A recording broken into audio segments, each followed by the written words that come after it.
got my first guitar when I was in 4th grade at a place called Fisher Music that's now called Menchie Music.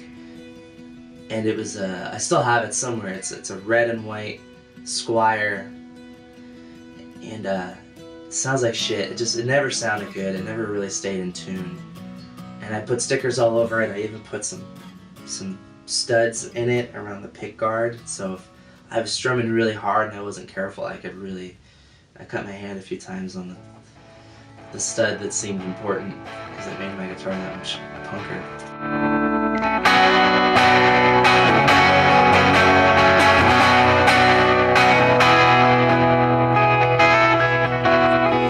I rolled with the upstarts, traded breath on North Queen Street. Led by our emotions and the chance to mean something.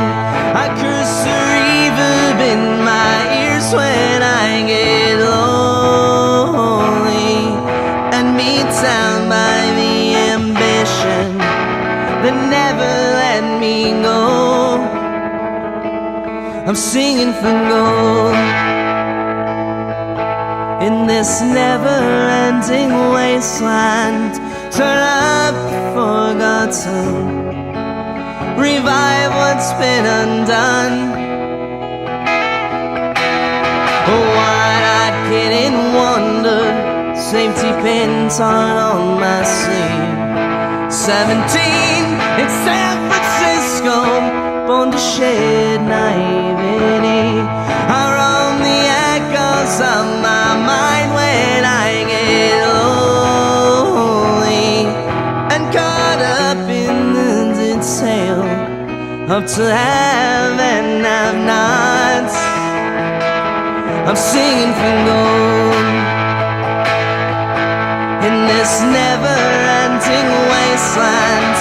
Turn up the forgotten, revive what's been undone. We're singing for gold in this never-ending wasteland.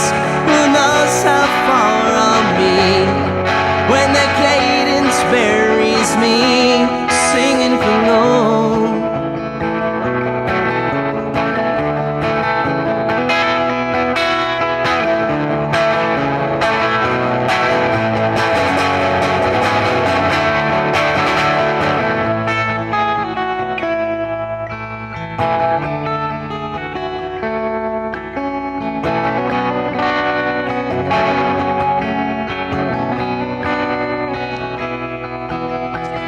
Glory's so fast to be sold when you live in fear of growing old and missing out on your fame and fortune. We're singing for gold in this never-ending wasteland. Turn up the forgotten, revive what's been undone. We're singing for gold in this never-ending wasteland.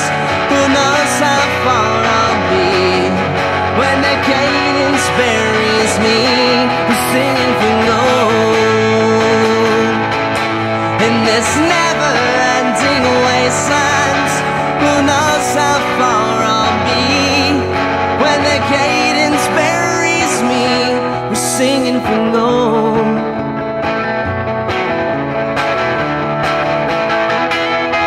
Singing for gold.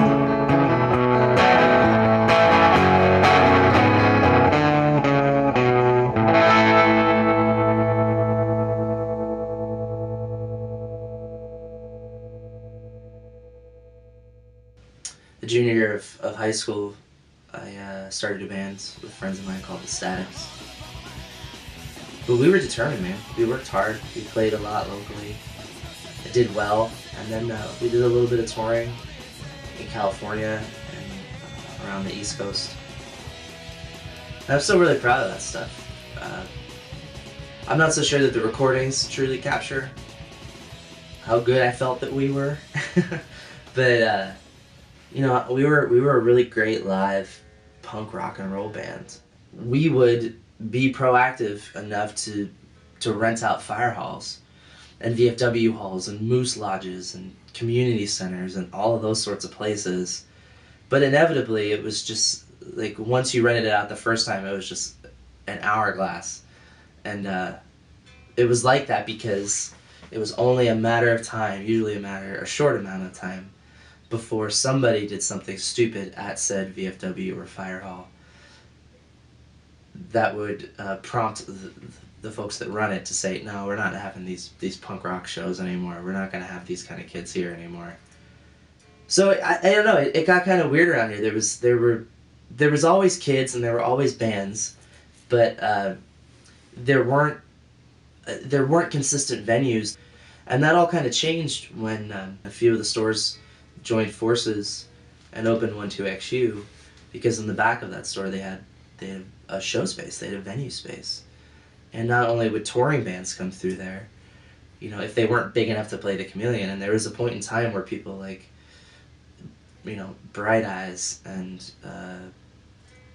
you know, the US Bombs and those sorts of bands, they weren't suitable for the Chameleon. They weren't big enough for the Chameleon. So they would play in the back of this record store, and our bands would get to open for them. And it was a really cool thing. And it was a very monumental thing in my life, because it gave me a stage. It gave us a home.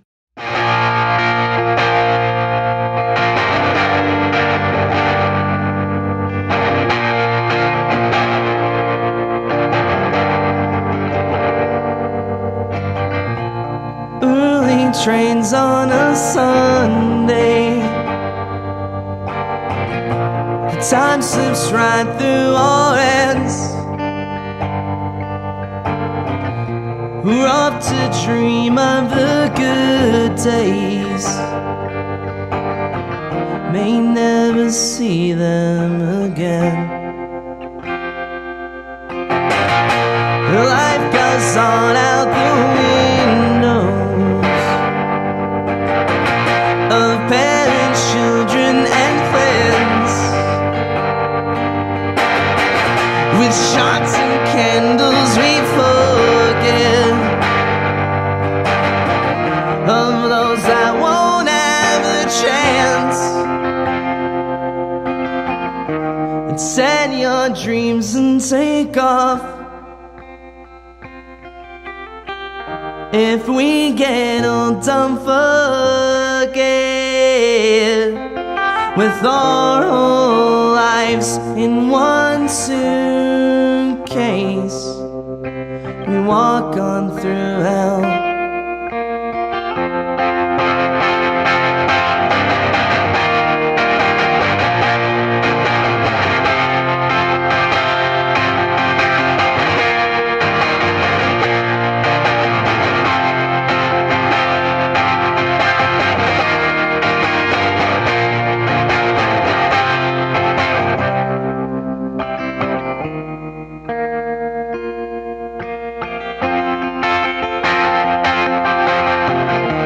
Send your dreams and take off.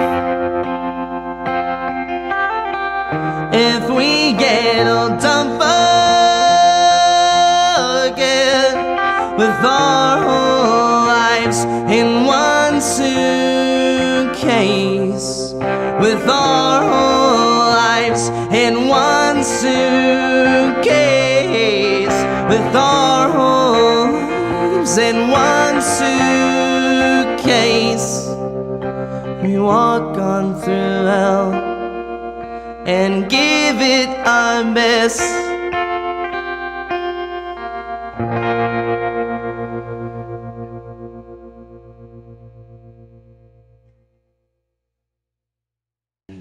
You know, the Boyles were one of my favorite bands growing up. They were one of my favorite bands. They were definitely my favorite, you know, local band. But I loved their records, and so, you know, when I was asked to join the band, that was something I was really proud of, and I was really excited about. And as soon as I joined the band, in the summer of 2001, we hit the road. Just like right away. We did a full US tour with a band called Oxymoron, who's still one of my favorite bands. And you know, we got to play with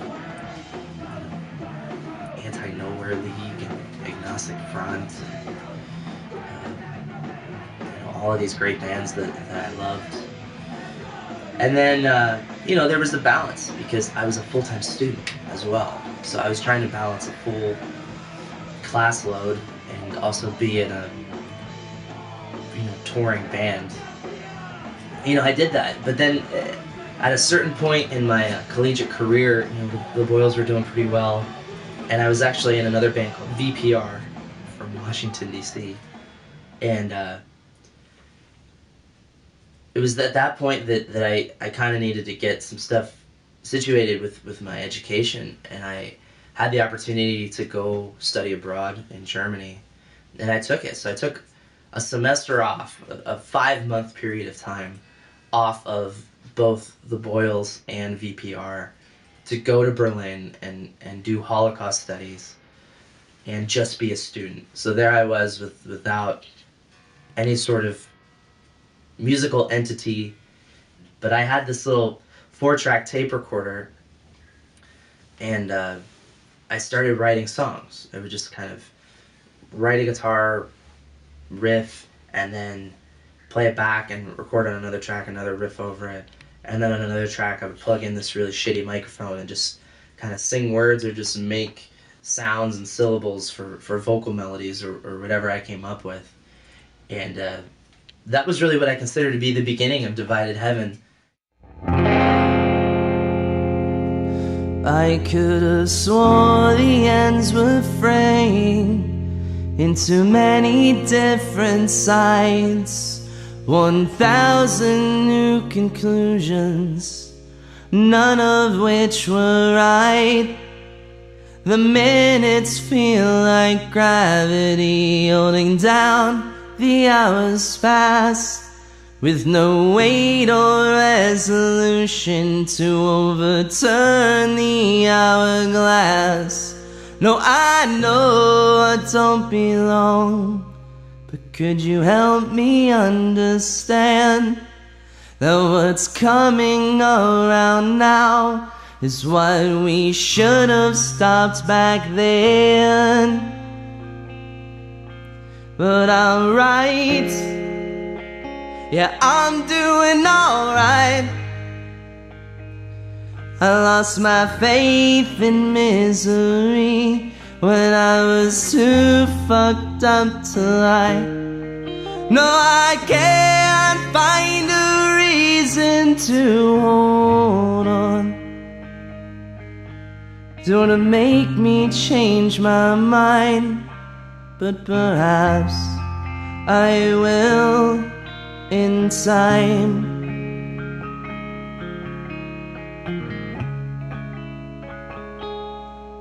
I could see it focus clearly, as if right in front of me, through a tangled web of reasons we all choose to believe. To fury, what compassion when the answer can be bought and sold to us as familiar, just as soon as we forgot. No, I know I don't belong, but I cannot stop my mind from following your footsteps as they're leaving me behind. But I'm wrong, yeah, I'm so far gone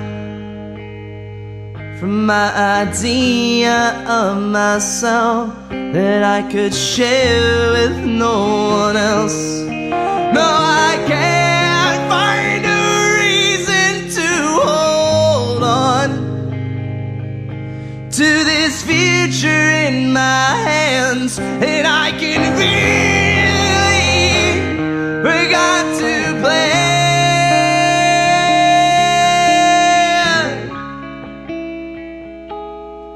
But it's right there in the signals and it's right there in the skies, and it's right there in the shadows, and it's right there in your smile.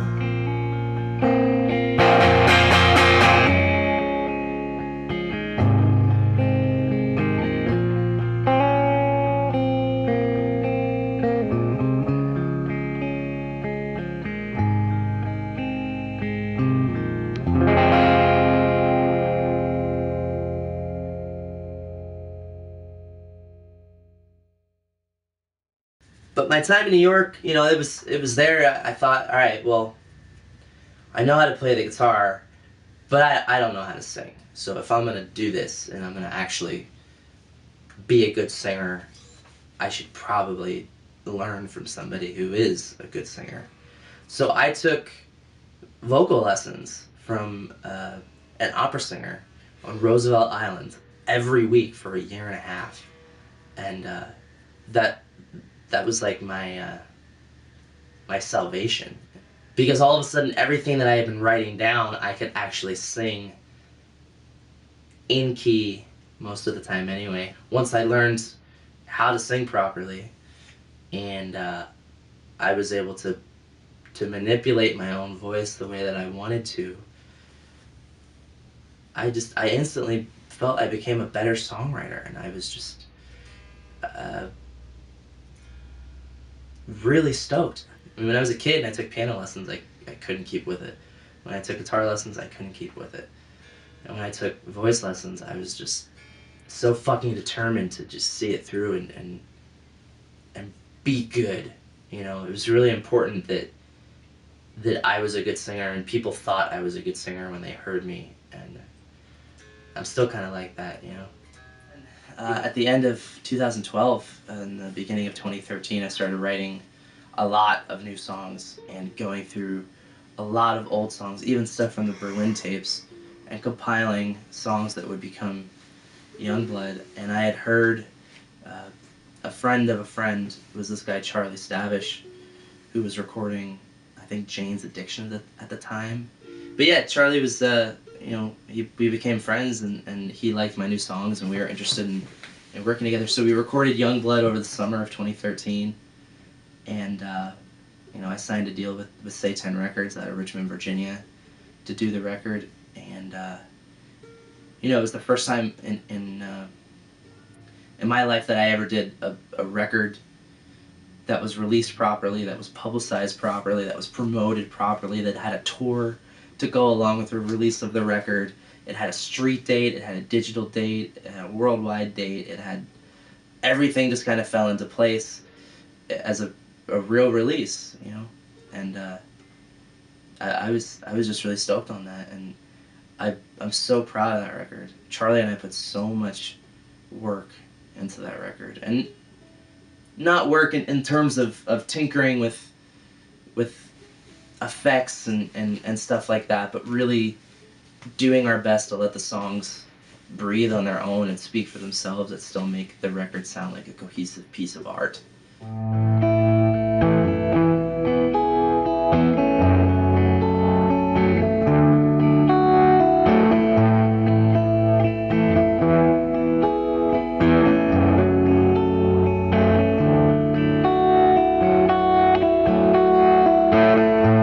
I woke up crushed last night on the marble floor of Stansted, from a fever dream pitched to the song that's stuck in my head. The glamour's gone with the last of the gained wisdom. I'm here alone, and I just want a best friend to wait. Glorious, notorious, brilliant paints, unsettled dust. I fell to pieces, so far from where we set course. And this glass ceiling weighs heavy on my next choice. Dodging sleep, long-faced decisions, longer flights. Trailblazer rhythm as each night comes alive. Glorious, notorious, brilliant paint, unsettled dust, proudly living and loudly singing. Our blood runs younger every day.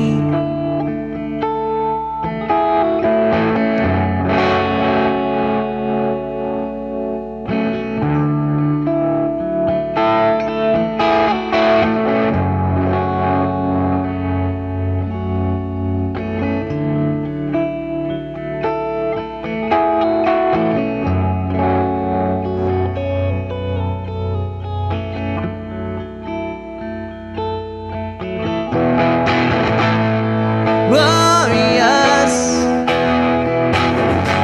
notorious, brilliant paint, unsettled dust, proudly living and loudly singing. My blood runs younger every day.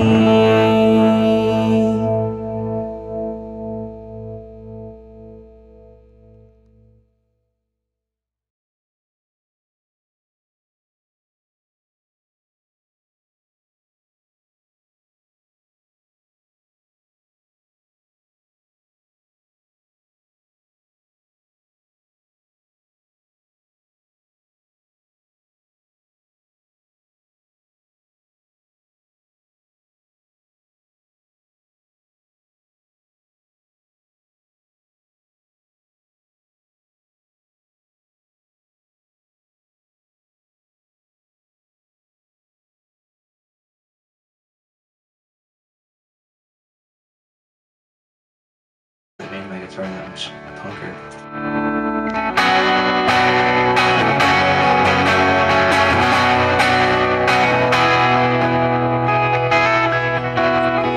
I rolled with the upstarts, traded breath on North Queen Street. Led by our emotions and the chance to mean something.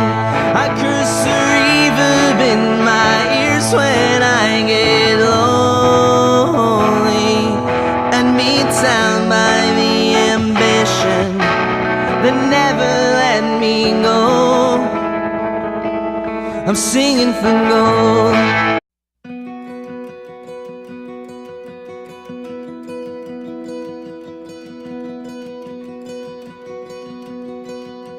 I got my first guitar when I was in 4th grade at a place called Fisher Music that's now called Menchie Music.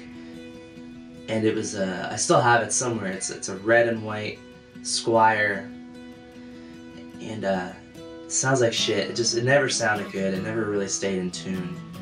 And I put stickers all over it. I even put some studs in it around the pick guard. So if I was strumming really hard and I wasn't careful, I cut my hand a few times on the stud that seemed important.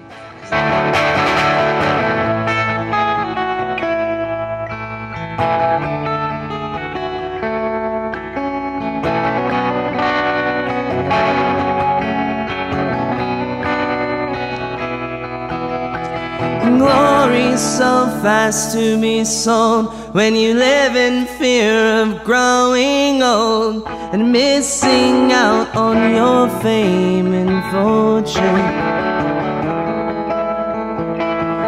Singing for gold in this never-ending wasteland. Turn up the forgotten revival. I'm singing for gold in this never-ending wasteland. Turn up the forgotten, revive what's been undone. I'm singing for gold in this never-ending wasteland. Who knows how far I'll be when the cadence buries me, singing for gold.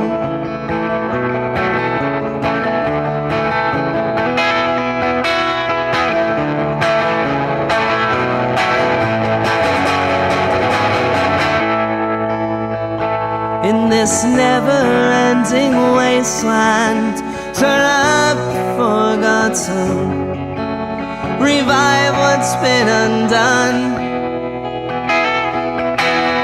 Oh, wide-eyed kid in wonder, safety pins aren't on my sleeve. 17 in San Francisco, born to shed naivety. I roam the echoes of my mind when I get lonely and caught up in the detail of to have and have not.